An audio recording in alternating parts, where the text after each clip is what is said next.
Bom, pessoal, vamos ver onde a gente parou na aula passada. Então, deixa eu lembrar. Então, o que nós paramos na aula passada é basicamente o seguinte. A gente tinha encontrado que um ponto P, no sistema de coordenadas original, ele poderia ganhar coordenadas usando tempo e luz. Eu usei T0, T1, tal 0 e tal 1, né? Foi. E essa seria a coordenada de tempo. E essa aqui seria a coordenada de espaço. Certo?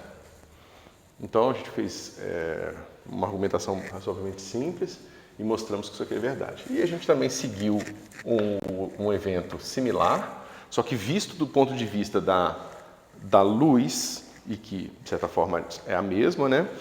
Mas do ponto de vista dos relógios de um novo referencial. Certo? Então, do ponto de vista dos relógios de um novo referencial, nós encontramos que esse mesmo evento aqui, que nesse sistema de coordenadas ganharia coordenadas tal 0, tal 1 sobre 2 e C tal 0 menos tal 1 menos tal 0 sobre 2. Certo?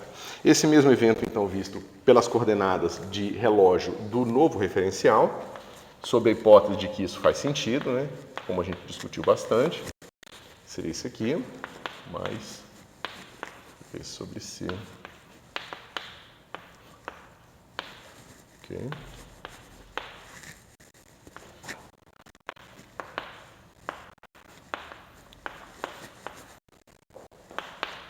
Então,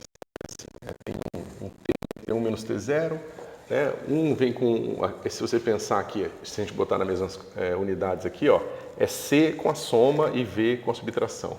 Aqui é C com a subtração e V com a soma.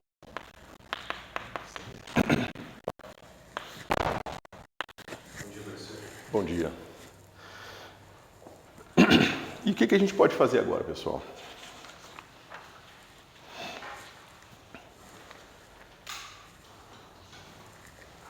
A gente pode tentar entender o que está acontecendo aqui e encontrar uma maneira de fazer um mapa entre esses caras aqui.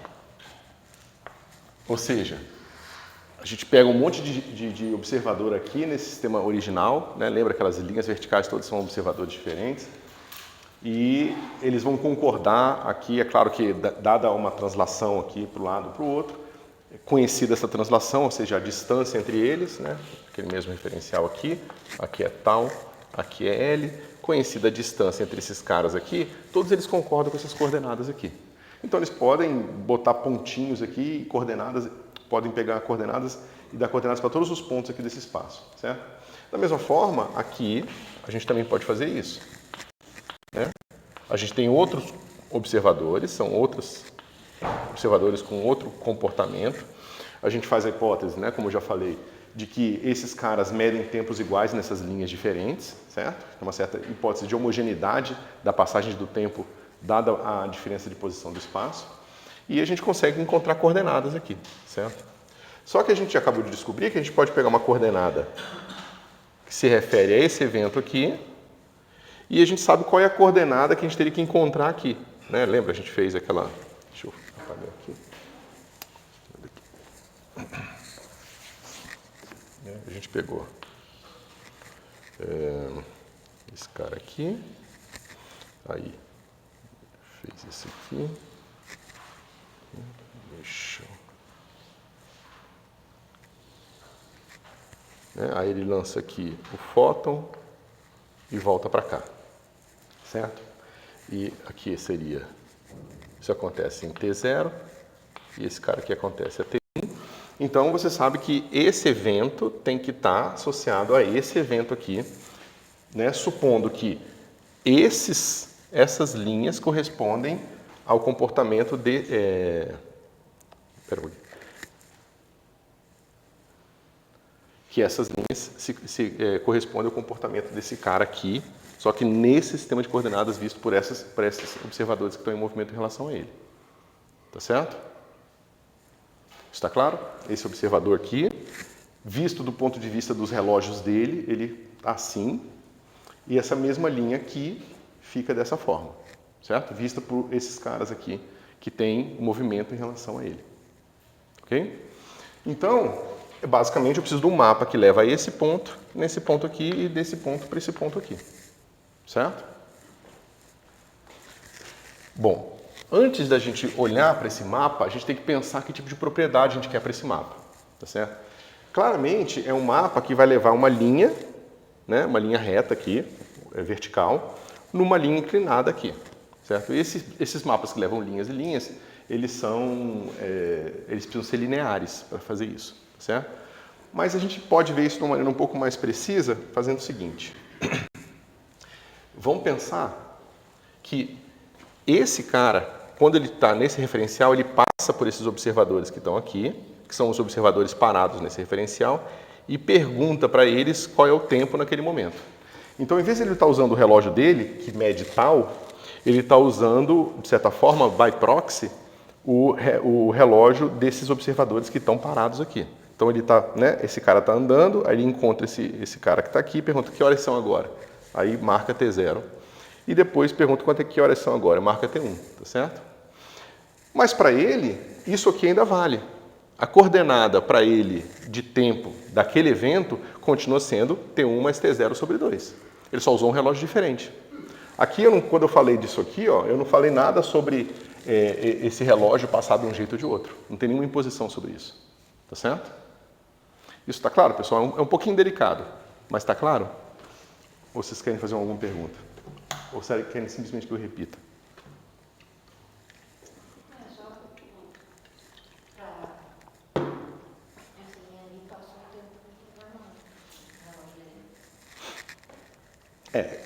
Foi assim que a gente definiu essa coordenada. Essa coordenada ela vem do relógio dos caras que estão andando em linha vertical aqui.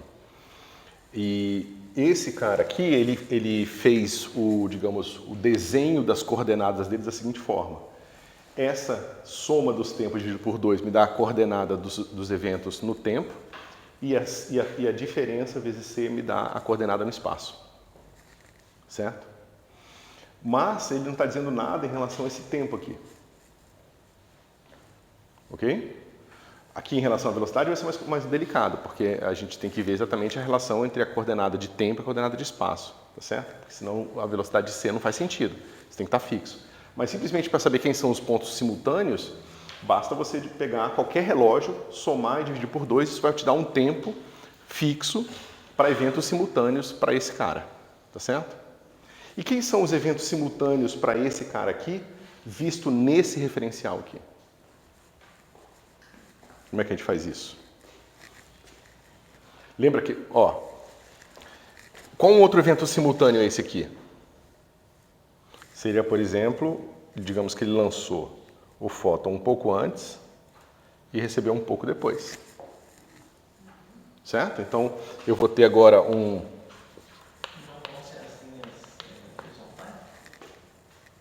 Vão ser as linhas horizontais nesse referencial.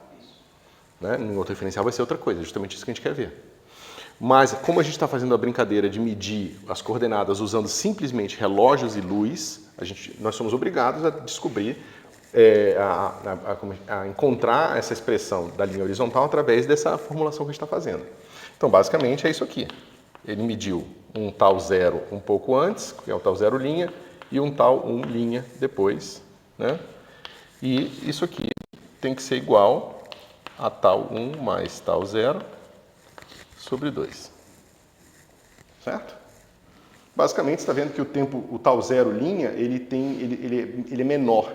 Você subtrai uma quantidade dele e soma a mesma quantidade aqui, justamente para que essa soma aqui seja zero, para que essa soma seja preservada.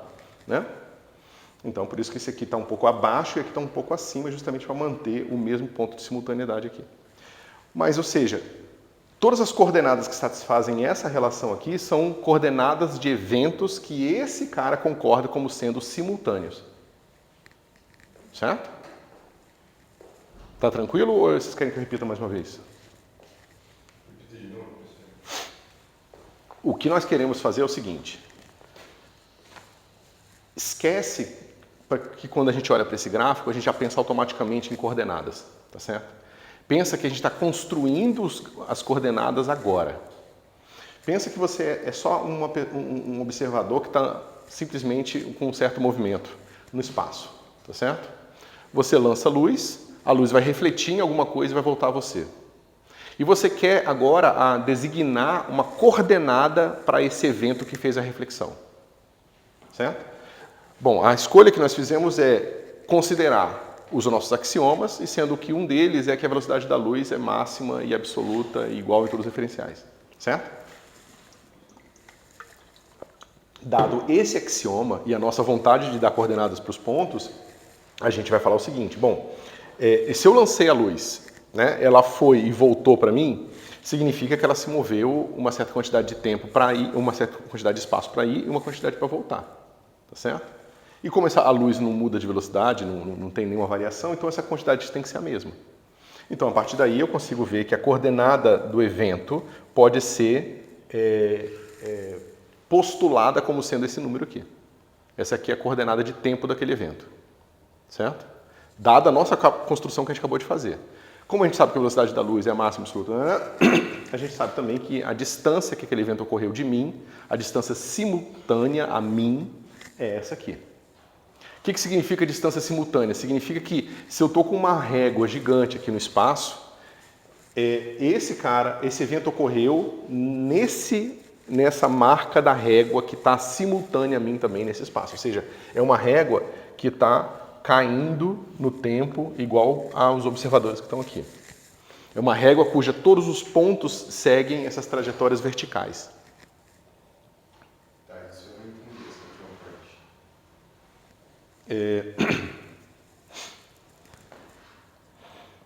parte. Você pode dizer o que você não entendeu? Dessa parte, tá, dos pontos simultâneos, consegui entender. E isso se dá no tempo. Uhum. Daí, a partir disso, eu não... Então, é que a gente precisa concordar com o que significa uma distância no espaço. Sim. Né? Então, para você fazer isso, você pega uma régua que está em repouso em relação a você. Por que você quer uma régua que está em repouso em relação a você? Porque você quer que todos os pontos da régua estejam medindo, entre aspas, ao mesmo tempo. Tá certo? E aí, com essa régua, você agora postula que a distância, né, vai ser a diferença das coordenadas daquela régua. Ou seja, a sua régua tem marcações, igual o seu relógio tem tiques, né, e você conta quantas marcações tem entre você e o evento. Isso te dá a distância. Ou isso dá um proxy da distância. Tá certo? E aí você acabou de definir um algoritmo, uma receita de bolo para designar números aos pontos.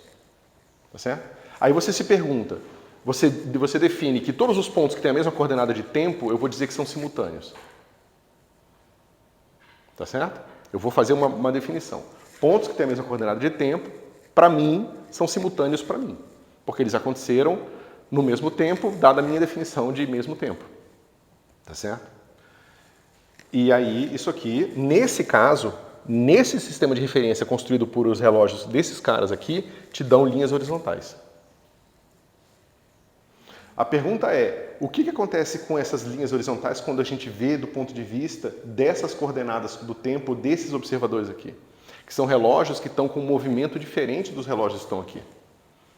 Os relógios que estão aqui estão nesse movimento. Esses pontos não sincronizados aí. A gente vai ver agora o que está acontecendo com esses pontos. Mas O tempo seria T1 mais T0 sobre 2? Esse seria a definição de tempos simultâneos para esse cara aqui também. Porque, como eu falei para vocês, uma medida de tempo aqui não tem nada de especial em relação ao relógio. Eu posso ter um relógio que passa mais rápido, um relógio que passa mais devagar, mas a minha definição de tempos simultâneos é a mesma. Pode ter mudado o valor, digamos assim. Para um relógio é 5, para outro relógio é 8, mas é 8 para todos os simultâneos, ou 5 para todos os simultâneos, mesmo que ele tenha usado um relógio diferente. Vai ser perpendicular essa linha? Não. Nenhum lugar vai ser perpendicular. Se fosse perpendicular, a gente estaria falando de rotações rígidas, tipo SO3, né? É justamente isso que difere uma rotação rígida de uma transformação de Lorentz. É o fato de que elas não são perpendiculares. Por incrível que pareça. Porque não é uma coisa trivial isso que eu estou falando, mas é o resultado que a gente vai obter. Tá, vai ter aquele cara que fazer aquela adição do pelinho, né? A gente não sabe fazer isso ainda, tá? Nós não sabemos fazer essa associação. A gente está construindo essa associação ainda. A gente está falando o seguinte, para esses relógios e para a luz, eu faço essa caracterização dos pontos. Para mesmo feixe de luz, os mesmos eventos, mas usando os relógios de outros observadores, eu tenho essa outra caracterização do mesmo evento. Tá certo? São duas caracterizações diferentes que eu ainda não criei uma maneira de relacioná-las. É o que eu estou tentando fazer agora. É o que nós vamos fazer. Tá certo? Bom, o que a gente pode fazer então é definir que um T barra é um tempo que daquele evento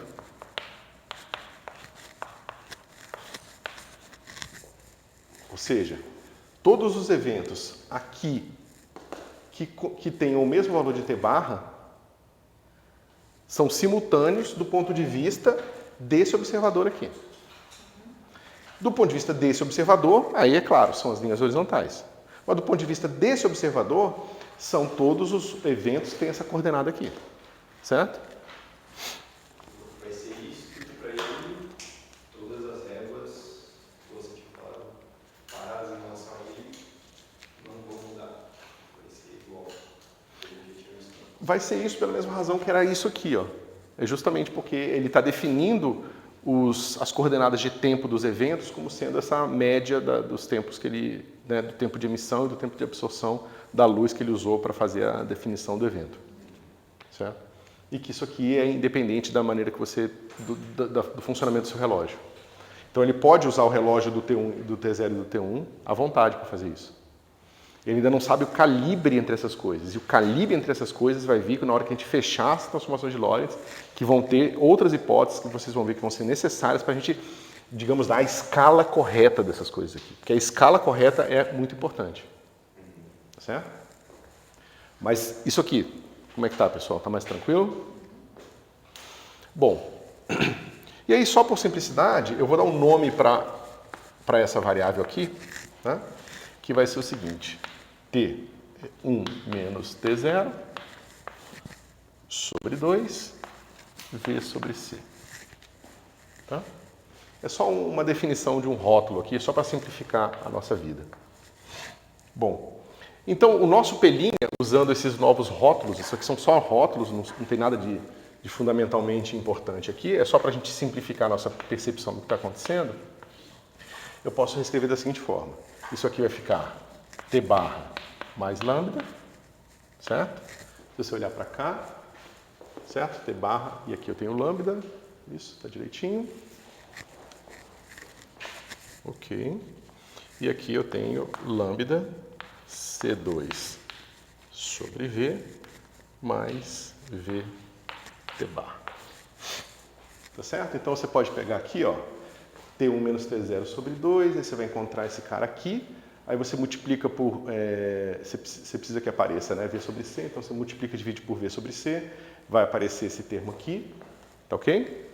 E esse cara aqui é simplesmente V vezes o T barra, certo?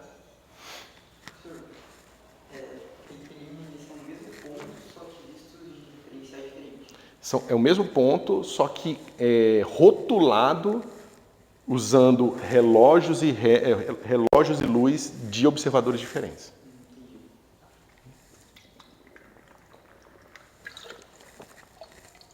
Para ser mais preciso, usando relógios de observadores diferentes. Ok? Então isso aqui, pessoal, eu só mudei o nome desses caras, porque vai ser fácil da gente entender o seguinte. Para um T barra fixo, todos os eventos para um T barra fixo são eventos que são simultâneos para esse cara aqui. Certo?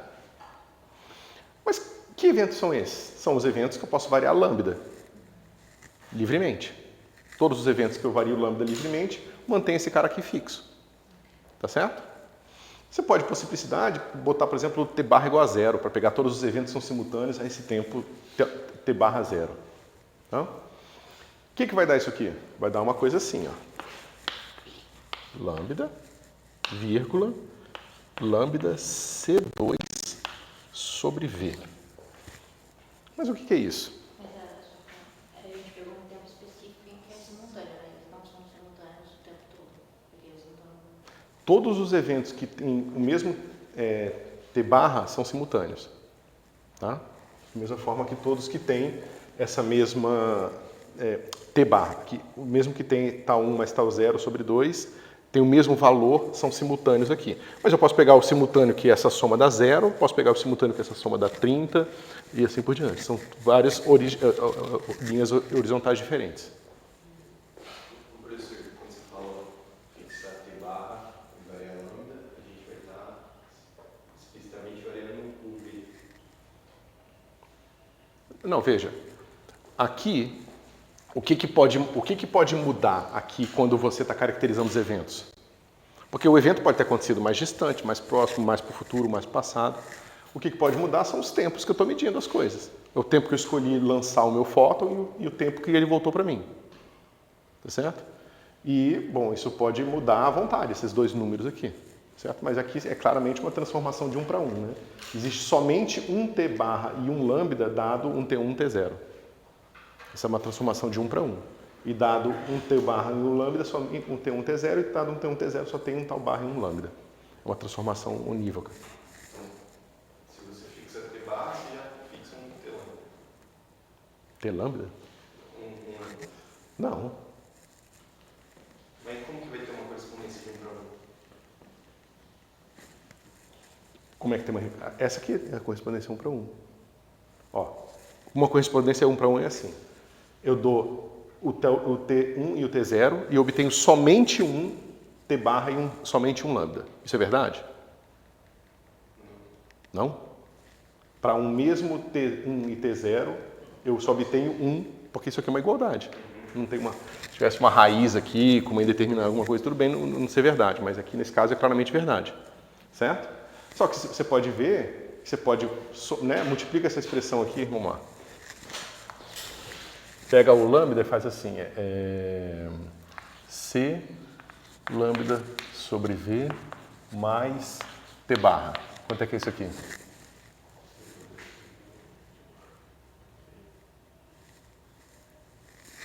É T1. Certo? E pega C lambda sobre V menos T barra e é T0. Então, um T1 e T0 te dá somente um T barra e um lambda, e um lambda e T barra te dá somente um T1 e um T0. É uma relação de 1 para 1. É um mapa bionívoco. Você queria perguntar alguma coisa? Nesse caso em que como eu posso explicar? Parece uma noção de simultaneidade ali, que basta ter o T barra Igual, isso. E voltando lá por exemplo dos diferenciais de movimento, se eu tenho na mesma situação um outro evento, só que está medido por um V diferente, né? por uma reta mais inclinada, Uhum. não teria que a luz seria mandada de volta em outro momento, outra telinha, né, que a gente usou na aula passada? Você disse, se aqui eu tivesse observadores com uma velocidade ainda diferente. O mesmo observador aí, usando para medir um em velocidade diferente. Uhum. Um outro V com a reta mais inclinada. Não teria um telinha, que a gente usou na aula passada para mostrar o momento que teve o evento diferente. Tipo, mais para baixo, mais para cima, na escala do... Se eu entendi a sua pergunta, sim. Se ele tivesse usando, se a gente usasse um terceiro conjunto de relógios aqui, nenhum dos três ia necessariamente concordar no valor do tempo simultâneo. Mas o fato do número ser o mesmo para qualquer conjunto de relógios caracteriza aqueles eventos como simultâneos. Eu não sei se eu entendi a sua pergunta.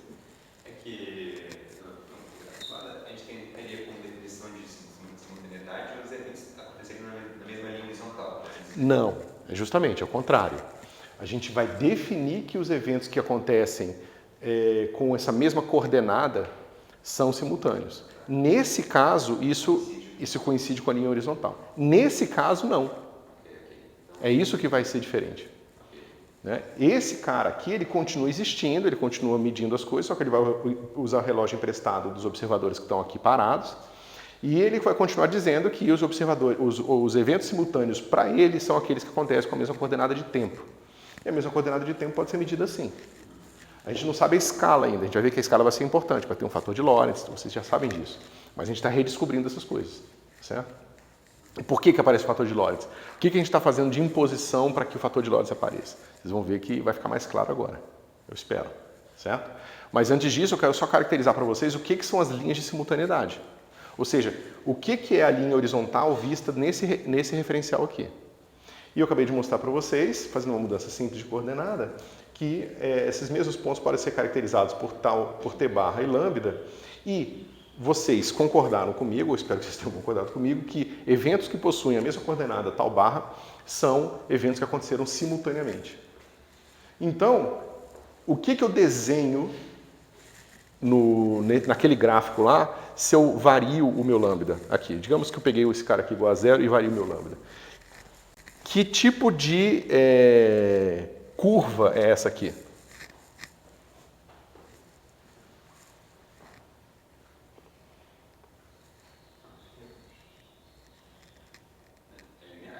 É uma linha reta, exatamente. Só que é uma linha reta bem esquisita.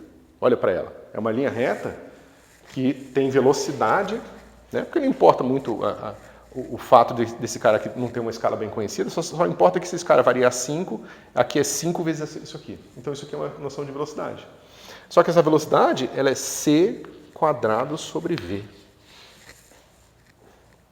Ou seja, essa velocidade ela vai ser c quadrado sobre v, eu vou escrever uma coisa óbvia aqui, mas vai ser c sobre v vezes c. Por que eu estou fazendo isso?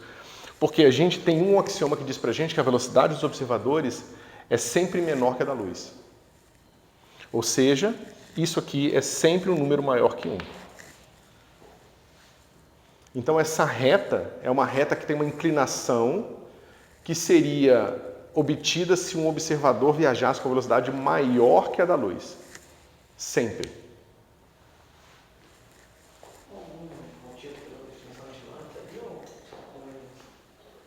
É só conveniência, só para não ficar carregando um monte de elemento na expressão. E porque fica muito mais evidente quando você olha para cá, se você tivesse escrito em relação a lambda, do que se você tivesse mantido isso aqui. Ia ficar mais difícil de ver que a velocidade é c ao quadrado sobre v. Tá certo? Então veja, vamos primeiro prestar atenção numa coisa. Esse gráfico aqui, a gente está colocando tempo e x, certo? Então, uma partícula parada, ela está vertical, tá certo? Então, quanto mais eu vou inclinando aqui, eu estou aumentando a velocidade dela, certo? Só que vai haver um momento que eu vou incliná-la demais e a velocidade pode ser maior que a da luz, certo? Então, toda vez que você tem um observador que está com uma certa velocidade v aqui, você tem linhas que não são horizontais, mas que são com uma velocidade mais próxima da horizontal aqui, quer ver? Esse cara está aqui e você tem uma linha que está aqui.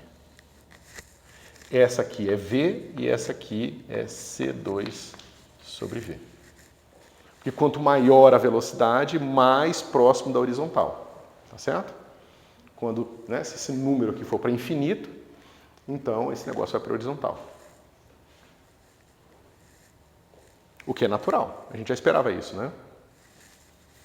Esse número vai para infinito quando?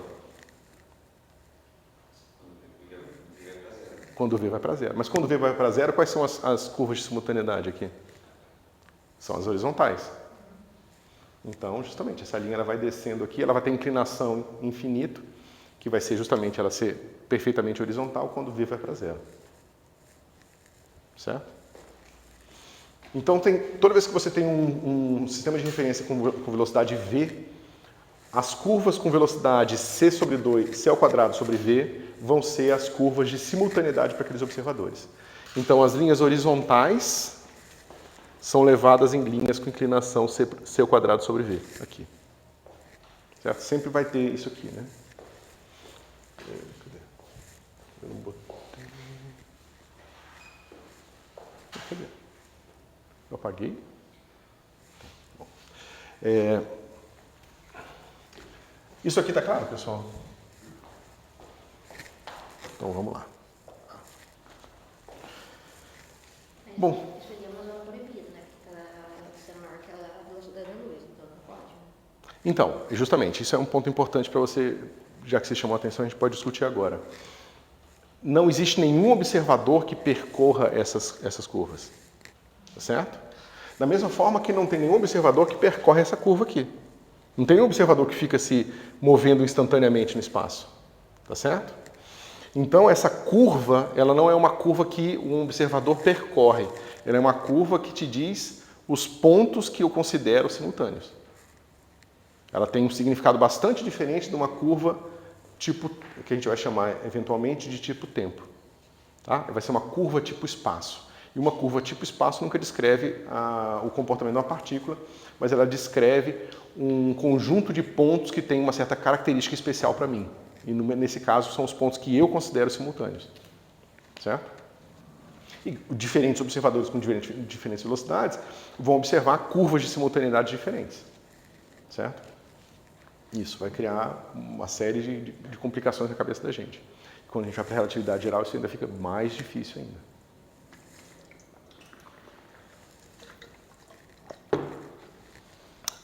Beleza, pessoal? Então, a gente pode começar a tentar encontrar uma maneira mais precisa de mapear essas coisas, certo? Eu fiz isso aqui para mostrar para vocês que, dada a construção que eu fiz do referencial aqui e desse referencial aqui, eu tenho que linhas retas são mapeadas em linhas retas, certo? E é matematicamente fácil de você ver que para você mapear linhas retas em linhas retas, você precisa de uma transformação linear. Se minha transformação fosse não linear, ia aparecer t ao quadrado em algum lugar, t ao cubo, qualquer coisa do tipo, arco cosseno de t, sei lá. E isso não levaria mais linhas retas em linhas retas, tá certo? Então eu preciso agora encontrar uma transformação linear entre esses dois caras aqui, certo? Só que além disso, tem um outro ponto importante, que é que todos esses referenciais, eles ainda são indeterminados por uma origem, tá certo? Existe um certo ponto que vai ser especial, onde eu vou começar a marcar esses tempos aqui. Esse tempo só faz sentido se tiver uma origem, certo? E a mesma coisa aqui. E não tem nada de mais eu dizer que existe um certo ponto especial, que vai ter coordenada 0, 0, e eu posso dizer que esse é o mesmo ponto com coordenada 0, 0. Tá certo? Se eu não fizesse isso, na hora que eu fosse relacionar esses dois vetorizinhos aqui, vamos pensar nesses caras como vetores coluna, tá? Então pensa nesses dois pontos como vetores coluna. Então eu tenho P, aqui eu vou ter tal e L, né? E o meu P' eu vou ter aqui T e X, certo? Então o que eu estou dizendo basicamente é que eu quero encontrar uma transformação. Só pular aqui. Isso. Eu quero uma transformação que vá aplicar em P, espelhinha, né? Eu quero uma transformação que aplique aqui no P' e dP. Certo? Ela já escrevi como sendo uma matriz, porque vai ser uma transformação linear. Eu zerar as origens, basicamente, me evita ter que colocar um deslocamento aqui, um vetor U aqui. Seria justamente, na hora que eu pego o vetor 0, eu não tenho mais o vetor 0 nesse lugar aqui, né? Então, ou seja, esse vetor 0 estaria associado a um outro vetor complicado aqui. Certo? Então, é só por simplicidade a gente faz a transformação escolhendo que a origem desse sistema de coordenadas é a mesma origem. O ponto que nesse sistema de coordenadas eu dou coordenadas 0, 0, é o mesmo ponto que nesse sistema de coordenadas eu dou coordenadas 0 e 0. Certo? Então, é uma escolha simples, tá, pessoal? Poderia, se vocês quiserem fazer no caderno de vocês, essa mesma conta, sem fazer essa escolha, vocês vão ver que não vai mudar nada essencial. Ok? Mas tem mais uma coisa aqui. Se eu quero fazer essa brincadeira aqui, ó, eu vou acabar com uma matriz meio esquisita se eu mantiver as unidades aqui diferentes. Certo? Então, o que eu vou fazer para simplificar minha vida é que eu vou definir o seguinte, eu vou dizer que P... Aqui, ó, vamos esquecer esse negócio aqui por enquanto. Eu vou dizer que P vai ser dado por C tal e L. Ok? Isso. Não, aqui eu fiz o contrário. Pessoal, eu troquei aqui, tá? Aqui eu fiz a anotação contrária aqui, poxa, burrice. Tá. Então, esse cara aqui vai ser o P, eu vou botar um C aqui, tá? Esse P não é o mesmo que esse P aqui, eu estou redefinindo ele, tá? Eu estou simplesmente definindo agora um vetor que eu multipliquei por uma constante essa coordenada justamente para ter a mesma unidade de comprimento que essa unidade aqui, certo? É só isso. É uma mera simplificação de notação. E o meu P' é a mesma coisa, tá? Aqui vai ser CT e aqui vai ser X. É só para eu não ter uma mistura de coordenadas, de unidades. Se eu tivesse mistura de unidades, a minha matriz ia ser complicada. As entradas dela iam ter unidades diferentes. Tá certo? E eu quero evitar isso porque eu quero. Tá? Porque é mais conveniente. Okay?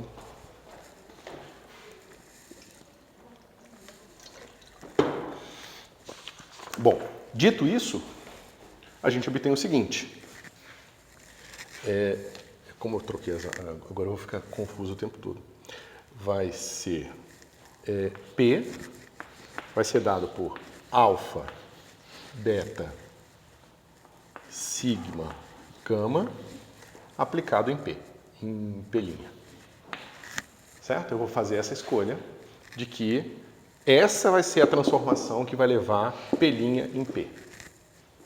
Certo? Ou seja, essa é uma maneira de eu construir o modelo matemático que representa as minhas escolhas aqui, de levar retas em retas. Tá certo? É claro que aquilo ali é a única maneira de eu definir uma transformação que seja linear e que leve retas em retas. Certo? Então aqui a gente não tem escolha. Uma vez que a gente fez a escolha da física, a matemática dá pra gente uma única maneira de fazer isso aqui. Ok? Beleza. Agora, ela precisa levar, né, eu posso pegar aqui, como é que fica uma linha reta nesse referencial aqui? Como é que eu posso desenhar uma linha reta nesse referencial? No P'. Vocês concordam que isso aqui, ó, CT, VT, é uma linha reta? Né? Eu vario T, isso vai me dar pontos que ficam numa linha reta nesse referencial aqui. Certo? TX. Né? E se meu V só for menor que C, essa linha reta pode ser uma linha reta que segue uma partícula, por exemplo, com velocidade V. Ok? Bom, o que acontece quando eu aplico essa transformação aqui? Eu vou ter alfa, beta, sigma, gama, CT, VT, vai ser igual a... Eu vou botar aqui duas equações já, vai ficar mais fácil. Vai ser o seguinte, alfa CT mais beta VT, e aqui eu vou ter sigma CT mais gama VT. Certo? Então eu só simplesmente transformei essa linha reta aqui. Agora, veja, eu vou pegar essa linha reta, e vou dizer que é uma linha reta especial. É a linha reta especial que sai da origem, a origem aqui, com uma certa velocidade v. Só que essa linha que sai da origem com velocidade v aqui, se essa for a velocidade da partícula que saiu daqui, ela tem que ser a linha vertical. Certo? Essa é a transformação que leva a minha linha vertical aqui. Certo? Foi assim que eu fiz. Só que agora eu só sincronizei as origens. Então as duas saindo da origem. Ok? Mas isso significa que aqui, isso aqui é igual a alguma coisa, né? Esse cara aqui vai ser a coordenada tal, né? Só que esse cara aqui é igual a L. Só que esse cara em especial tem L igual a 0. Certo? Que é aquela linha, essa linha que está aqui. Veja, pessoal, eu estou começando a sincronizar essas coisas, tá? Mas assim, não tem nada de especial no que eu estou fazendo. Não tem nada que uma outra escolha não levasse às mesmas conclusões. Essa é só uma maneira mais conveniente de fazer. Ok? Bom, mas o que isso diz pra gente? Se isso vale para a reta inteira, então isso vale para qualquer parâmetro da reta. Certo? Ou seja, vale para qualquer t. Então isso diz pra gente que sigma é igual a menos v sobre c gama. Ok? Né? Se isso aqui é igual a 0, E esse cara aqui, essa igualdade igual a zero, tem que valer para qualquer valor de t, significa que o coeficiente aqui tem que ser zero. E o coeficiente é sigma c mais gama v. Então, se isso tem que ser igual a zero, eu posso jogar, né, para cá, eu divido por c, que c é sempre um número constante maior que zero. Então, aquilo ali é tranquilo. Tá?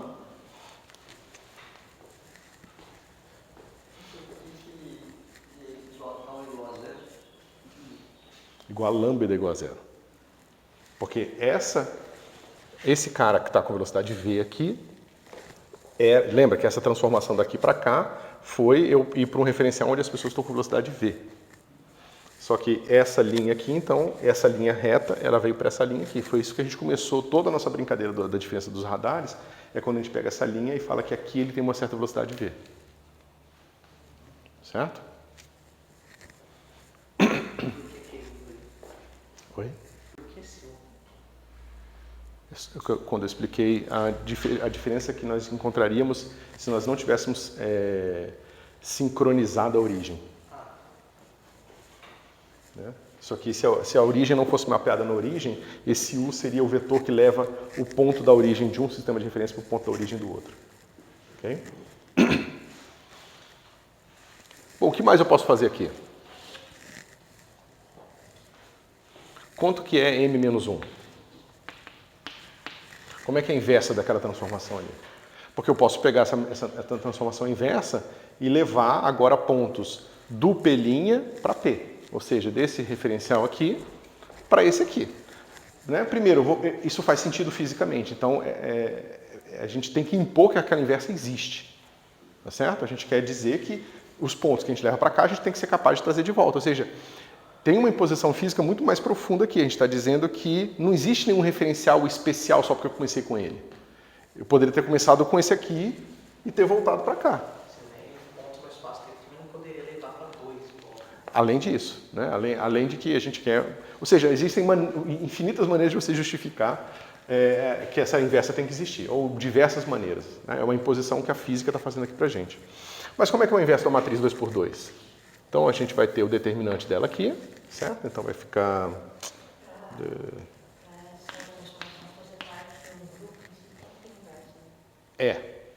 Mas ainda não faz parte do grupo. A gente vai ver que a gente poderia fazer essa imposição um tanto matemática para encontrar certas coisas aqui. Mas a gente vai ver a mesma coisa fisicamente e aí a gente vai ver que a consequência é a transformação dessas transformações num grupo. Certo? Então, eu tenho aqui a determinante, né? Então, alfa, gama, menos... Oi? Só uma notação bem determinante, né? Não. Que é 1. Eu só escrevi o determinante explicitamente aqui embaixo. Porque a transformação fica assim, né?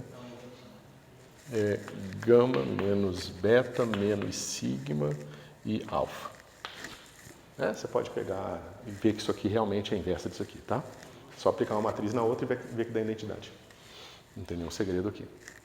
Você poderia fazer direto com transformações lineares, substituindo uma equação na outra. Tá? Mas aqui eu acho que a gente ganha tempo.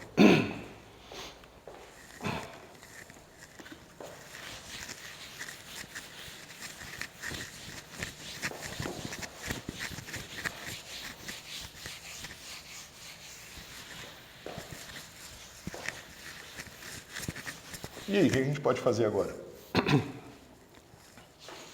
Né? Eu vou usar essa anotação aqui depois. Vocês já viram essa anotação, né? Determinante com as barrinhas, como se fosse módulo, né? Então, esse cara fica assim, alfa, gama, menos, beta, si. Certo? Só uma definição de rótulo aqui. Bom, eu posso fazer minha transformação inversa agora, né? Então, eu vou ter o seguinte. 1 sobre m. Se vocês ficarem com dúvida, vocês falam, eu explicito o que eu estou fazendo aqui. Cetal menos beta L, tá? Então, eu estou aplicando agora a matriz inversa aqui para chegar aqui. Tá certo? Ok. Esse aqui vai ser a minha nova coordenada t, certo? E eu vou ter 1 sobre m.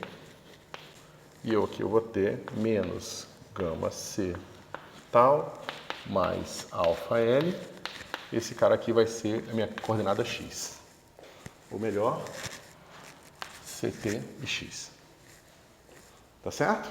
Então eu só apliquei agora aqui a transformação inversa aqui para vir para cá. Ok? O que eu posso fazer de hipótese agora aqui para tentar fazer uma conta similar?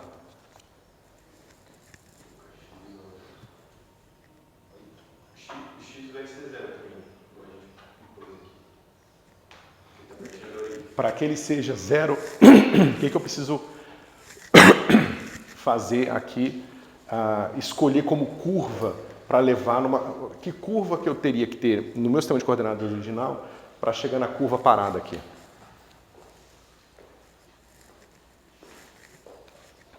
Lembra, né? Esse cara veio nesse cara aqui.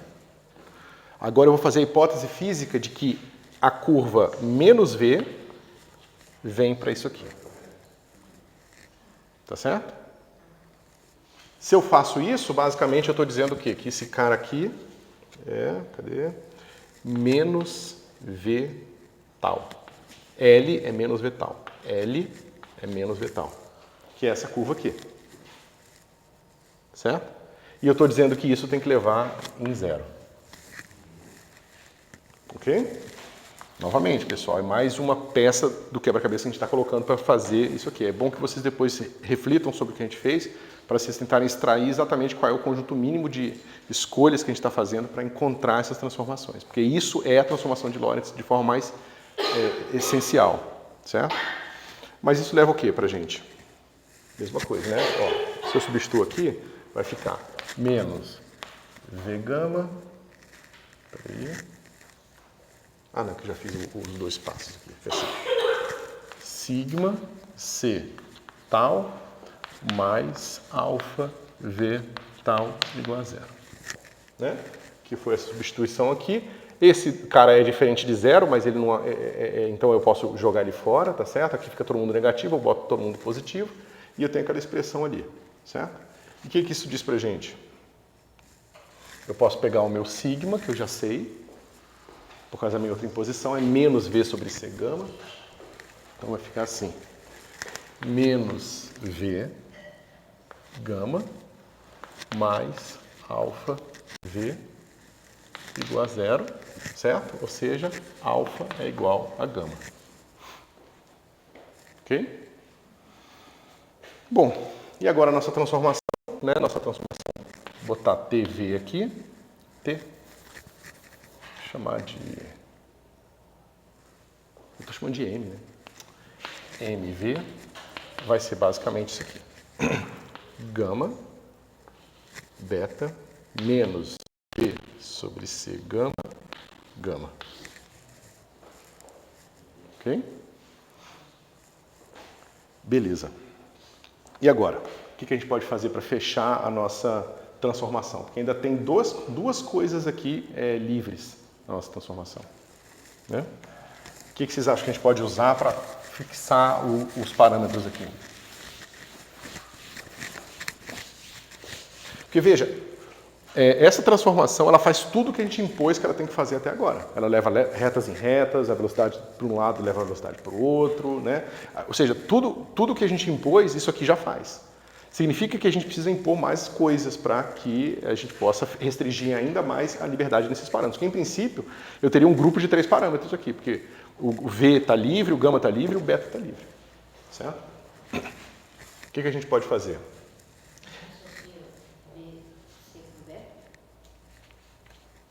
A gente vai fazer isso tudo, a gente vai associar esses caras todos, mas como que a gente vai fazer?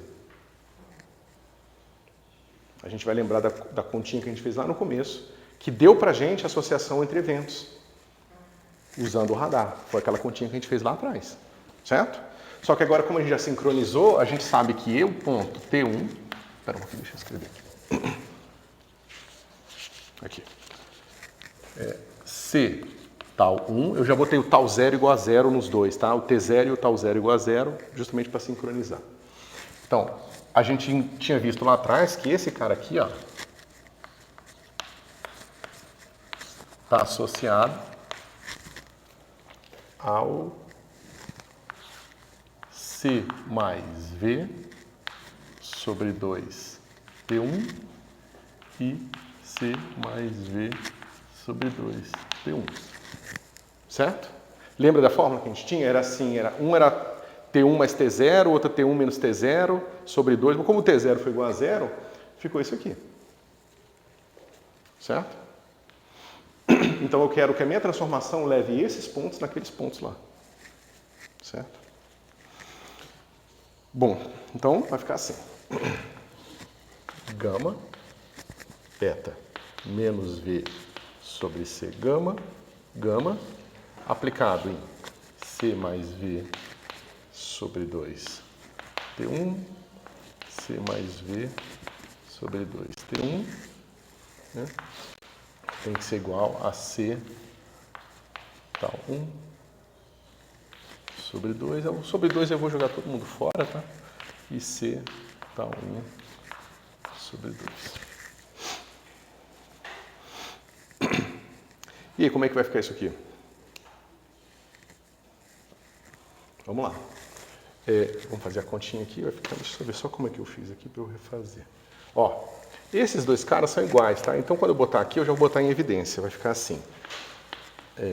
C mais V, que multiplica gama mais beta, né? Gama mais beta, porque é o mesmo cara aqui, igual a C tal 1. E eu tenho C mais V, a mesma coisa aqui, C mais V, e aqui vai ficar gama, que eu vou botar em evidência, e veja, esse cara com esse cara aqui e esse cara com esse cara aqui. Mas aí, ó, aqui eu tenho um fator de 1, se você quiser pensar aqui, eu tenho um menos V sobre C, certo? Então vai ficar assim, 1 menos V sobre C, tá? E aqui o lado direito que a gente já tinha, que é o C tal 1. Certo? Nada demais. Continha simples. Deixa eu ver se eu estou errando alguma coisa. Estou, né? Que eu estou esquecendo de botar o T. Engraçado, eu esqueci aqui. Tá. T1 aqui e T1 aqui. Ok? E aí, o que eu posso fazer com isso?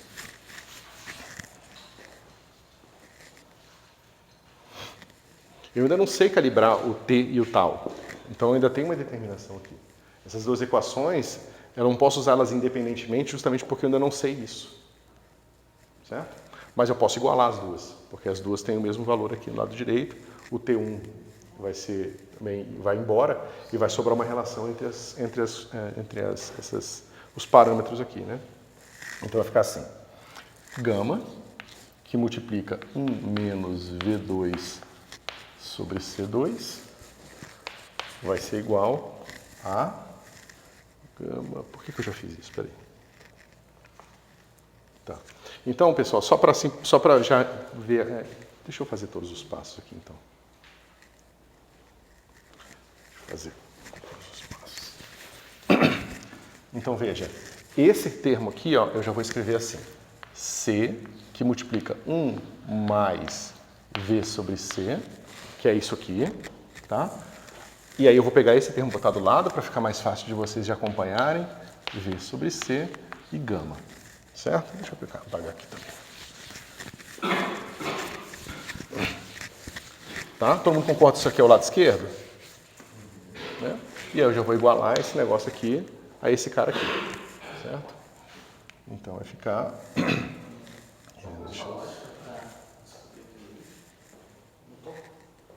Lógica do quê? Foi quando eu igualei isso aqui a 0. Mas você fixou só por... Você já pagou mais por conveniência lá do... Não tem conveniência nenhuma. Aqui é justamente para levar a linha inclinada na linha vertical. Seria o L0. Isso. Você definiu, né? Isso. Ok? Bom. Ok, então eu igualo esse cara aqui a... Eu já vou botar esse cara aqui em evidência também, porque aí eu já corto com esse C aqui, tá? Vai ficar 1 mais V sobre C, aí eu boto o Czinho aqui, que eu já vou cortar com esse C aqui, porque é esse cara daqui, gama mais beta. Tá certo? E aí aqui é aquela brincadeira de sempre, esse negócio vai dar 1 menos V quadrado sobre C quadrado, gama é igual a... Aqui não tem por que eu fazer isso aqui, né? Aqui eu me lembro que eu tinha feito essa conta de um jeito meio maluco, desnecessariamente. Esse cara aqui vai embora com esse cara aqui. Tá certo? O que isso diz pra gente?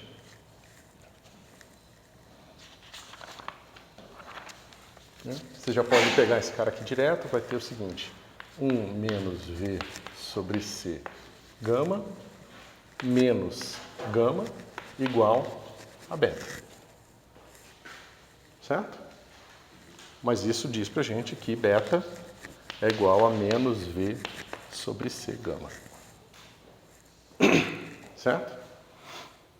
Bom, mas isso nos permite voltar aqui e ter isso aqui, ó. Menos V sobre C gama. Ok? Mas e aí? Porque isso aqui parece que está fixando quase tudo que a gente precisava para a nossa transformação. Né? Só que a gente ainda não tem nenhuma relação entre gama e V. Gama é totalmente livre. Isso aqui vale para qualquer gama. Tá certo? Porém, vamos olhar o que está acontecendo quando a gente faz a inversa. Então, a menos 1, com essa velocidade aqui, a inversa da transformação que eu fiz com velocidade V, vai ser dado como? Vai ser dado assim. Ó, a gente sabe que eu botei aqui. Se eu botei subíndice, eu vou ter subíndice. Tá? Esse cara aqui vai ficar assim. 1 sobre. Como é que fica o nosso determinante? Vamos deixar assim por enquanto. Certo? E esse cara aqui vai ficar assim. Eu apaguei? Aqui. Gama não muda, alfa a gente descobriu que é igual a gama, e esse cara aqui a gente descobriu que é V sobre C gama, V sobre C gama. Certo? Porque tem menos V sobre C gama, mas tem um menos aqui também. Então vai ficar assim. Gama, V sobre C gama, V sobre C gama e gama. Agora vamos olhar para cá. Esse cara aqui é a transformação que vai com a velocidade V. Aí ele entra com esse parâmetro aqui. A inversa é quase a mesma coisa, só que com V igual a menos V. Exceto por esse termo aqui, ó. Quanto que é esse termo? Vai ser isso aqui, ó. Vai ficar assim. Gama ao quadrado, 1 menos V2 sobre C2. Certo? Qual é a única possibilidade que eu tenho para fazer com que a inversa da transformação seja igual à transformação com a inversa do parâmetro?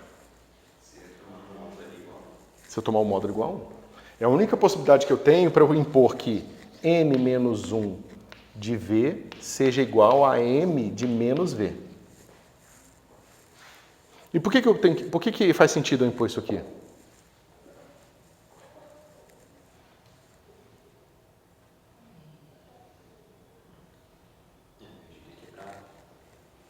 Tem uma simetria. Quando passar de uma para outra, não ficar subindo esse fator de modo de N. Exatamente. Não teria nada especial entre o primeiro referencial e o segundo. Passar do primeiro para o segundo tem que ser fisicamente igual, ou seja, tem que ter consequências iguais de passar do primeiro para o segundo, do primeiro para o segundo ou do segundo para o primeiro. As transformações têm que satisfazer isso aqui. Certo? Mas isso implica nesse cara igual a 1. Mas o que isso significa a gente impor que esse cara tem que ser igual a 1?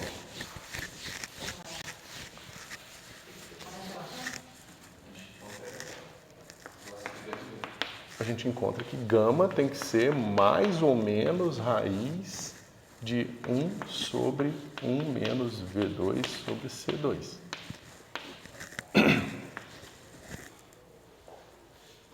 E qual sinal eu escolho? Eu posso escolher à vontade. Nesse caso, faria diferença esse sinal? Faria. Porque tipo, vai ficar de referência no... Tudo vai se manter. Só que se eu colocar o sinal positivo, é só olhar para cá. esse cara multiplica esse tempo aqui. Se ele for um número negativo, quando num referencial o tempo aumenta, eu estou indo para o futuro. No outro referencial, quando aquele número aumenta, eu estou indo para o passado. Certo? Todos os grupos de transformação eles vão ter um pedaço discreto. Esse é o pedaço discreto, é um dos pedaços discretos desse grupo, que é a inversão temporal. Tá certo? Se eu escolher -1, eu estaria simplesmente fazendo uma transformação de Lorentz seguida de uma inversão temporal. Tá certo? A gente vai depois estudar as inversões temporais. Então, não é que a gente está jogando fora isso. A gente só caracteriza o grupo como a parte que mantém a sincronia do tempo, ou seja, quando a coordenada de um referencial aumenta, o tempo está passando do passado para o futuro. E no outro referencial, quando a coordenada de tempo aumenta, também está passando do passado para o futuro. A gente poderia escolher o contrário e fazer uma coisa confusa, mas não é conveniente. Tá certo? Então a gente escolhe o gama positivo aqui. Certo? E aí acabou. A nossa transformação de Lorentz está pronta. A gente tem que mv vai ser igual a esse fator gama aqui, 1 menos v sobre c, menos v sobre c e 1 aqui. Certo? Como é que isso fica em coordenadas? A gente pode ver aquilo que vocês já viram talvez inúmeras vezes.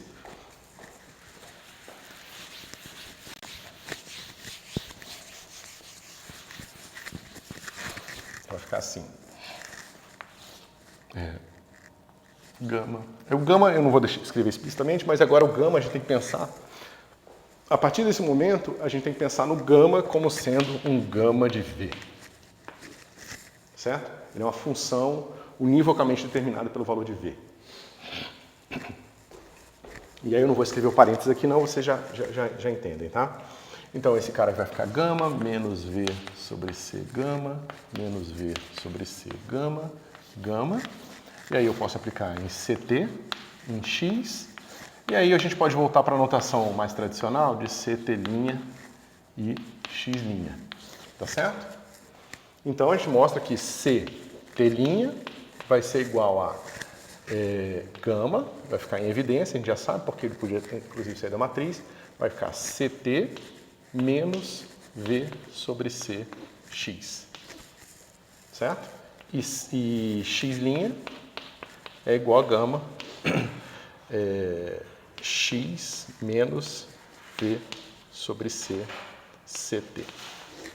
Que são as transformações de Lorentz que vocês provavelmente já viram inúmeras vezes. Qual é a diferença aqui, pessoal?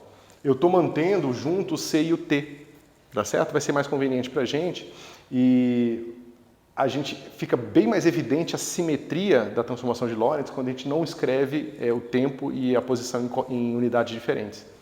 Porque se a gente fizesse isso, se a gente quisesse usar só o T direto, eu poderia cortar esse C com esse C aqui e aparecer um C quadrado aqui, né? E, isso, ia aparecer um C quadrado aqui, e aqui ia cortar o C com C e ia aparecer só VT, tá certo? E aí parece que é diferente, mas é a mesma coisa, tá? É só porque a diferença vem da escolha de unidades aqui, que seria diferente. Eu prefiro fazer assim, fica mais bonitinho. E aí você não precisa decorar duas formas, você pode decorar uma, se você quiser, né, ter isso aqui memorizado, você memoriza uma e funciona. Agora, se você quiser pensar um pouco sobre a questão da simultaneidade, quando você bota aqui, por exemplo, esse C em evidência, quem é esse cara que tem V sobre C quadrado aqui? Se você passa para cá, vai aparecer justamente os pontos que isso aqui é zero. Mas os pontos que isso aqui é zero são os pontos simultâneos. Mas ele aparece com velocidade C quadrado sobre V, que é o que a gente já tinha visto antes. É claro que está a mesma coisa, porque já estava presente no que a gente tinha feito antes, tá certo? Mas é só uma maneira que, geralmente, a gente acaba vendo simultaneidade olhando para as transformações de Lorentz, mas você vê que a simultaneidade é anterior, tá certo? A gente poderia ter parado antes de fazer uma série de hipóteses aqui, mesmo assim o conceito de simultaneidade já estaria definido, certo? Professor, porque ali você falou de regressão temporal, em menos V, né? Isso. Mas não tem como ter regressão temporal na atividade restrita. Então, é engraçado, né? Assim, em geral, a gente impõe que não existe coisas viajando de trás para frente no tempo, tá certo?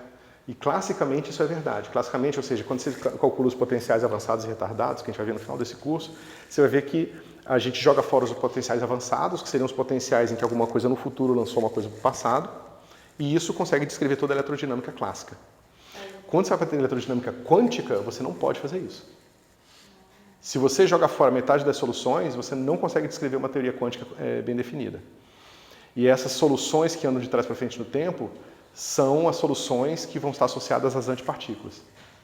Você tem aquela conversa de que o pósitron é um elétron. Isso é coisa doidice do Feynman, né? É uma maneira que o Feynman deu para interpretar a existência do pósitron. Tem algum de matemático depois por trás, porque na Tem. realidade eles descartam esse M-G. Não. O M-V é simplesmente a transformação de Lorentz inversa. Talvez você esteja confundindo com isso aqui. Ah, tá, perdão. Acho que sim.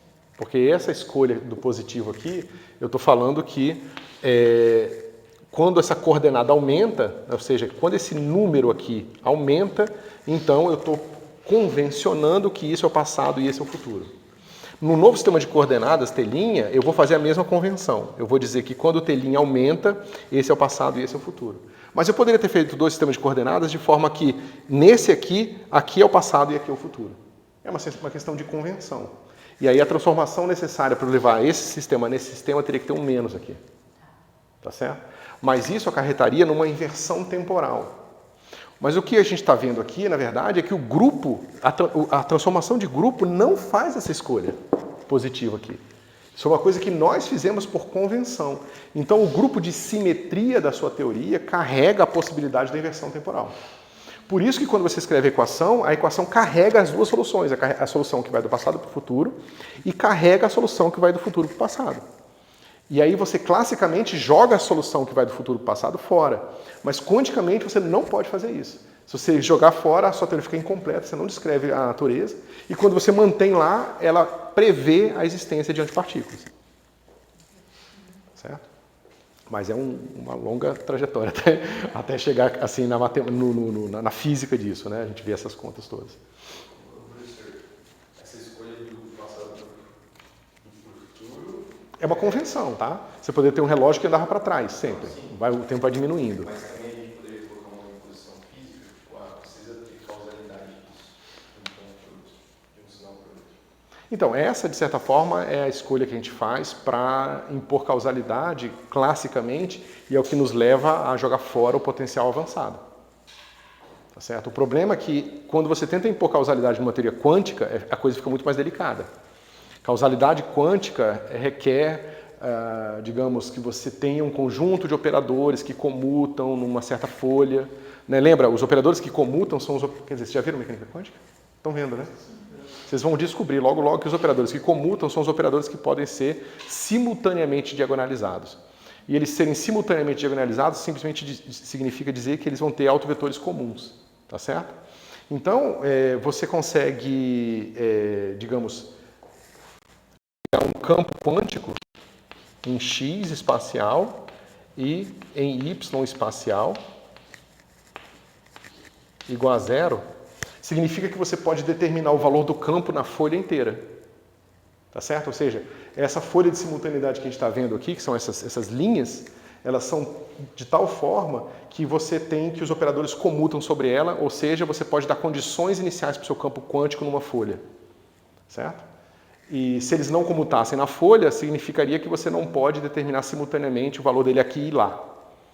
Quando você pega agora campos em tempos diferentes, e aí a coisa fica bastante mais complicada, aí isso aqui não é mais zero.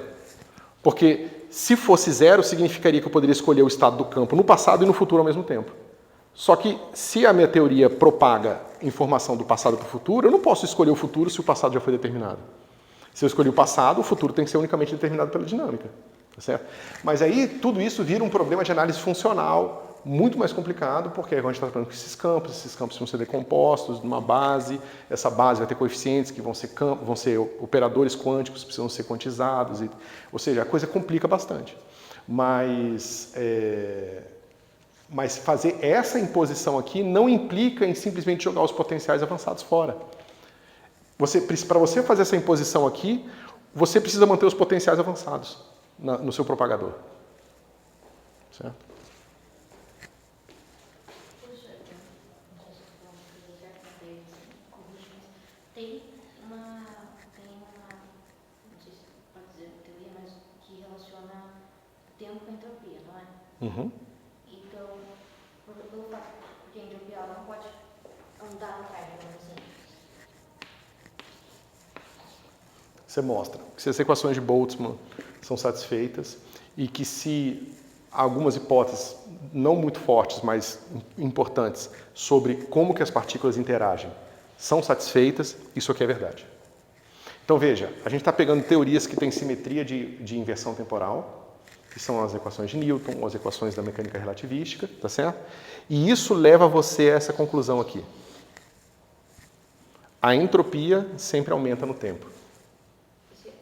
Isso pode implicar que daí o tempo também só aumenta e não vai. Então, esse negócio, de certa forma, quebra a inversão, a simetria de inversão temporal. Porque se eu inverto o sinal do tempo aqui, eu inverto esse cara aqui, então eu consigo falar o seguinte, bom, isso aqui está me dizendo que a entropia sempre aumenta quando o tempo passa, tá certo? Então agora eu sei qual é a direção para o futuro. Basta eu olhar para onde que a entropia está aumentando. Entendeu? E aí você usa isso para definir o que a gente chama de seta do tempo. Ou seja, esse cara quebra essa simetria. Certo?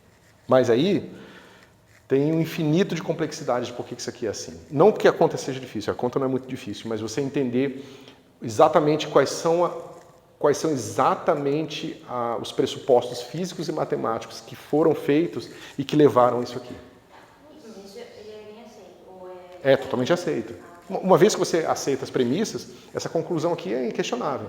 O problema é que, digamos, questionar as premissas é muito difícil, porque são premissas muito naturais, entendeu? Por que você não vai querer mecânica newtoniana, entendeu? E por que premissas tão naturais levam a uma coisa que quebra a inversão temporal? É um negócio complicado. Tanto que a gente não sabe, digamos, a gente sabe muito sobre isso, mas eu acho que não tem uma clareza total sobre por que é assim. Certo?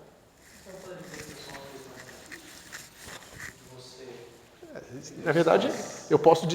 Toda vez que eu pego uma explicação e posso aplicar em infinitas coisas, é porque não é uma boa explicação. Então, dizer que é só uma questão estatística, eu posso usar essa explicação para explicar qualquer fenômeno físico. Né? Agora, por que é uma questão estatística? O que há na estatística que nos leva a isso aqui? Entendeu? Por que estatisticamente isso aqui está acontecendo? Né? Porque nada disso aqui sai da física só porque vira uma questão estatística. Pelo contrário.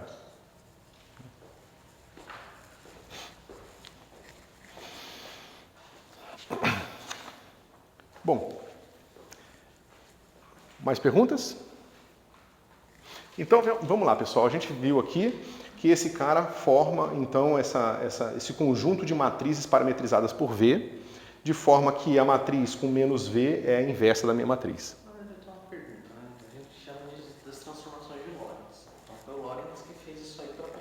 Uhum. Ele fez antes da relatividade restrita? Fez. Por quê? Por que ele estudou isso especificamente? Tipo, faz sentido se você está estudando o ponto da relatividade restrita. Mas por que ele decidiu fazer isso? Tipo, antes do Einstein fazer a... Não estava tentando consertar o negócio de Marx? Isso. Basicamente, você descobre que para você preservar as equações de Maxwell sobre transformações, aquelas transformações que eu fiz, elas estavam erradas, elas não preservam a equação de onda. Lembra? A gente mostrou que ele não preserva, muda a equação de onda. Então as pessoas... Isso aqui é uma maneira moderna de ver o problema, tá? Mas basicamente foi isso que foi feito. Você procura quais são as transformações que preservariam as equações de Maxwell. Tá certo? Cegamente. Você pode matematicamente se propor como um problema, um desafio. Quais são as transformações que eu faço em x e t que preserva a forma da equação de onda? E você descobre que é o grupo de transformações que modifica esses dois vetores aqui e que não mais preserva isso aqui. O grupo que preserva esse produto aqui é o grupo SO1, SO2. Né? É o grupo de rotação no plano, SO2. Certo? Aí você vai encontrar que as matrizes que preservam esse negócio aqui são as matrizes que fazem CD irem em cosseno de θ, seno de θ, menos seno de θ, cosseno de θ.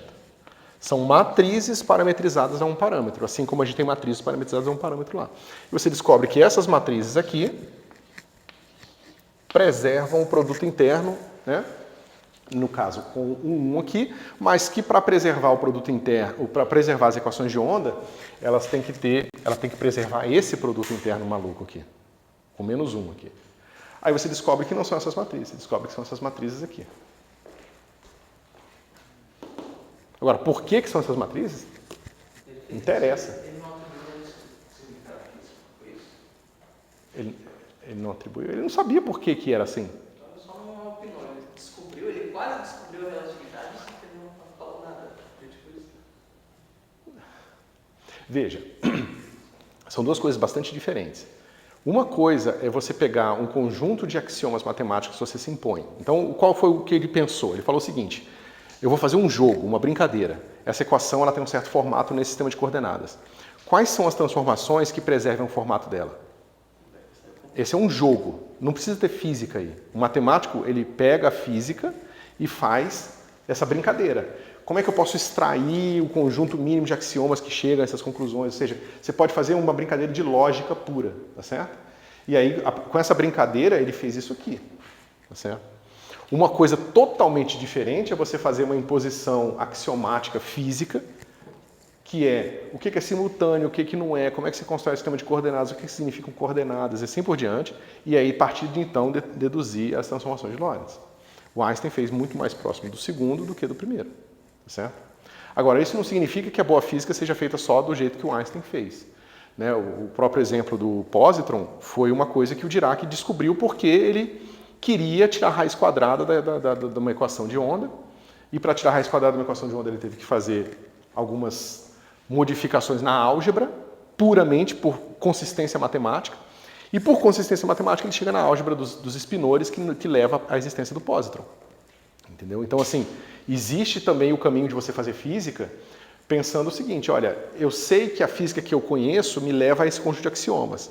Como que eu posso extrapolar esse conjunto de axiomas em novas direções para tentar encontrar nova física? É uma maneira. Geralmente, quando a gente tem pobreza de experimento, no sentido de que os experimentos são muito caros, muito difíceis de fazer, ou que a gente já fez quase todos que a gente poderia fazer, que é o que tinha acontecido lá há mais ou menos 100 e tantos anos atrás, as pessoas extrapolavam as teorias. Né? Como que a gente fez hoje, a gente faz agora nos últimos 50 anos com teoria de campos. Porque não tem novos experimentos, não apareceu supersimetria, né, na parte de física de partículas. Tudo que as pessoas achavam que podia acontecer, nada apareceu no experimento. Não tem nada no experimento que contradiz as nossas teorias. O que você pode fazer? Você não tem um experimento para te guiar. Então você pode usar a consistência matemática como guia, entendeu? Mas, num momento agora na cosmologia, que a gente está tendo uma enormidade de dados vindo aí, a física vai muito mais em tentar explicar por que nossas teorias não estão descrevendo bem os dados, do que tentar inventar teoria nova, entendeu? Por mais que a gente faça as duas coisas ao mesmo tempo hoje em dia, porque tem muita gente fazendo física. Né? Mas são dois caminhos válidos, né? Não tem nada de errado com o Lorentz, pelo contrário, foi um negócio importantíssimo. No inverso alternativo, se o Lorentz tivesse sendo um pouco criativo, ele tivesse chegado na relatividade, né? Mas ele não... Ele poderia, eventualmente, criar uma justificativa a posteriori, né? Ou seja, tipo o que o Einstein fez com o efeito fotoelétrico também, né? Que ele pegou a questão do oscilador harmônico, que era unidades discretas, né? Que o Einstein fez e ele atribuiu um sentido, né? Só que o Lorentz não atribuiu nenhum sentido, pelo visto. Né? O Lorentz era físico ou matemático? Matemático. Eu acho, com certeza. Pode pesquisar. Bom, mas assim, isso nem sempre é muito fácil, não. Geralmente, o cara que tem a mente para uma coisa, assim, um cara que pensa muito matematicamente, ele tem muita dificuldade de fazer o pensamento físico. Não que não exista um cara que faz as duas coisas, tá? Isso existe. Mas não é muito comum. E também depois parece fácil. Não, e outra coisa, justamente, uma coisa que você talvez não esteja considerando é que extrapolações matemáticas são infinitas. Você pode fazer infinitas coisas, entendeu? Quais delas você tem que tentar encontrar um significado físico depois? Entendeu? Então, existem infinitas extrapolações matemáticas, mas só algumas fazem sentido físico, né? Mas justamente descobrir quais que fazem sentido físico ou não é uma coisa muito difícil. Mas ele procurou essa porque fazia sentido, não foi? Por que faz sentido? Só faz sentido se você fizer uma imposição física de que a equação de onda tem que ser igual em todos os referenciais. E isso é um passo absolutamente não trivial. Por que você faria essa escolha? Se você não sabe que a velocidade da luz é igual em todos os referenciais, isso é extremamente esquisito. Exatamente, seria muito estranho você fazer essa hipótese. Na verdade, o que o Einstein fez foi estranho. O Lorentz fez o natural. Ele encontrou uma transformação, mas não conseguiu dar significado para ela porque ele precisaria fazer uma escolha muito estranha. O Einstein apostou no estranho e acertou. Algumas vezes.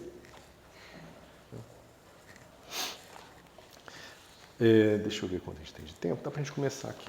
Então, mais uma coisa interessante das nossas transformações é que elas são bastante consistentes. Né? Se a gente olhar para cá, a gente vai ver que o que acontece quando eu calcular o meu V, o meu M, para o meu V cada vez menor. Né? Eu vou diminuindo ele. Essa expressão aqui é bem comportada. Quando o meu V vai para 0, essa expressão vai para 1. Né? Então, eu encontro que M de 0 nada mais é do que 1, 0, 0, 1. Tá certo? E isso, naturalmente, não aconteceria se eu não tivesse feito essa escolha aqui, ó. Tá certo? Porque esse pedaço ia para 0, mas isso aqui ia ficar gama quadrada. Ia ter um sobre gama ali. Certo? Então, é mais uma maneira, como eu falei para vocês, de ver por que essa escolha é interessante. Agora, o que acontece? Então, se eu aplico M, V, em M, V'. Eu vou ter duas transformações, né? Uma seguida da outra, e vou ter uma transformação única que vai levar para um referencial final, certo? Será que isso aqui é igual a M de V mais V'?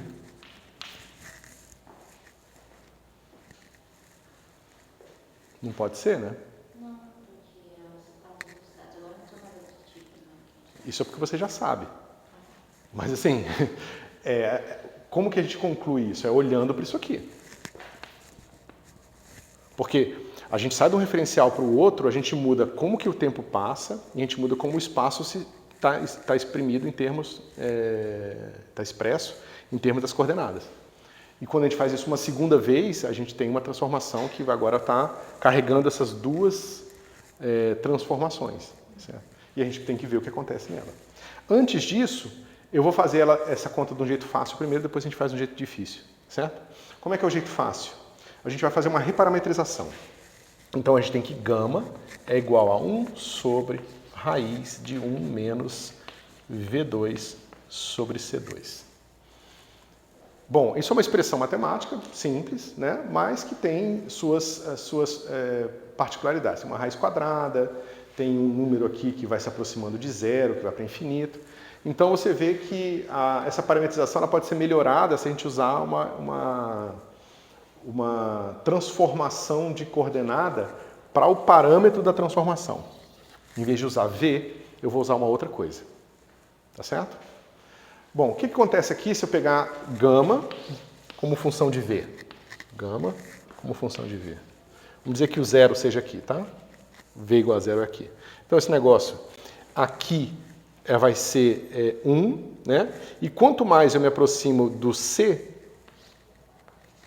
e do menos C, o que acontece?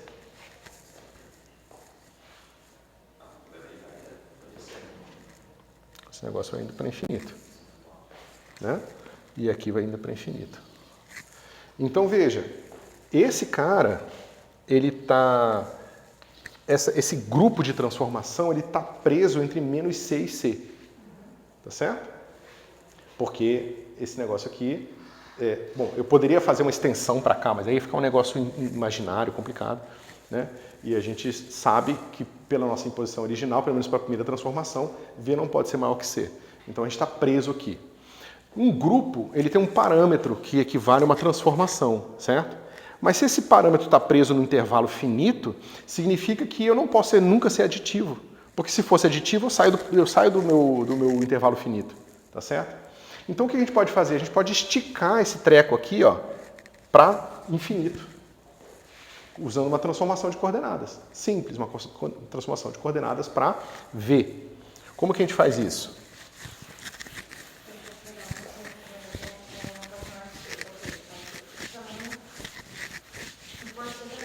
dá uma movimentação, porque daí vai Isso, dar zero lá. exatamente. Ela tem que ser, o V, ele tem que estar presente nesse menos C aqui. Com parênteses, não com colchete, ou seja, com conjunto aberto aqui. Ele não pode ser exatamente C nem menos C. Mas, por exemplo, se a partir do que estiver sentindo isso for um fóton, então, Aí a gente vai chegar no fóton depois, porque aí é outro papo, tá? Porque não existe referencial onde o fóton está parado. Então essas perguntas não fazem sentido para o fóton. Mas a gente vai discutir isso depois. O ponto é, isso aqui é uma coordenada que habita esse subespaço aqui dos reais. Certo? Será que eu consigo fazer um mapa de um subconjunto dos reais nos próprios reais? Posso, não tem nada demais. A gente faz isso o tempo todo. Qual é a maneira conveniente de fazer isso? É você fazer o seguinte, cosseno hiperbólico, tá? De xi é igual a 1 sobre raiz de 1 menos V2 sobre C2. Tá? Daqui para frente, eu escrevi o primeiro assim, daqui para frente eu vou escrever só CH, tá? Para cosseno hiperbólico. E SH para seno hiperbólico. Todo mundo sabe o que é cosseno hiperbólico e cosseno hiperbólico? Bom, o que acontece com cosseno hiperbólico de 0? É 1. Né? Então, o cosseno hiperbólico ele nunca é menor que 1, porque ele é uma soma de exponenciais, né? E o menor valor que ele tem é em 0. E quando você aumenta o parâmetro aqui, o cosseno hiperbólico faz o quê? Aumenta. Tá certo? Mas quando esse cara aqui vai para infinito, o V vai para onde? Para C. Ou seja, esse cara aqui só vai chegar a se aproximar infinitesimalmente próximo de C quando esse cara aqui se aproxima de infinito. Tá certo? Então eu estou fazendo um mapa que está mapeando menos C e C no menos infinito e infinito aqui. Esse cara está indo para cá. Tá certo? Isso vai dar uma conveniência para a minha transformação. Ok? Ok, bom, se isso aqui é o meu gama, né, como é que fica a minha transformação de Lorentz? Nesse parâmetro xi aqui. Primeiro, todo mundo concorda que isso aqui me dá uma relação entre V e xi? O que não está definido ainda aqui, a gente vai ver agora, é qual é a relação entre V e xi a menos de um sinal. Né? Ou seja, vamos pegar esse cara aqui. Como é que eu isolo esse negócio aqui? Bom, eu tiro o quadrado dos dois lados, jogo um para o outro, vai ficar assim. 1 menos V2 sobre C2 é igual a 1 sobre cosseno hiperbólico de xi ao quadrado. Certo? Aí eu passo esse cara para cá, e fica assim.